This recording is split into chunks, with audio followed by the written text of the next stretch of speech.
Киләсе ярты еллыкка газета, журналларга язылуның иң кызу чоры башланды. Ташламалар белән язылып карарга да мөмкин. Яңа елга аяк баскач, матбугат битләре яңа проектлар, кызыклы язмалар белән баеп китә. Сөембикә журналлары редакциясе мультимедиа форматта яңалыклар кертү буенча алга бара. Телне саклау мәсьәләсен күтәреп, Татар гаиләсе проектын башлап җибәрергә уйлыйлар. Қоя барсақ та біздің шулай қаршы алалар, Сөембикә деп, Азат хатын чағында искә төшерүчеләр әле бик күп. Бүген менә күпләр беләтен электрон вариантка чынлап та күчеп бетте инде. Безнең дә ул электрон вариантыбыз да бар, сайт та бар. Шуңа карамастан безнең укучыларыбыз бар буын кимеми. Журнал ничек озак яши дигәндә без менә бер гасырдан артык аны халык яратуы яшәртә торгандыр.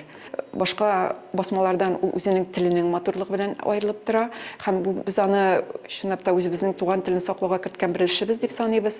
Һәм менә киләсе елда шушы телне саклау буенча проектлар безнең берничә булачак журналда.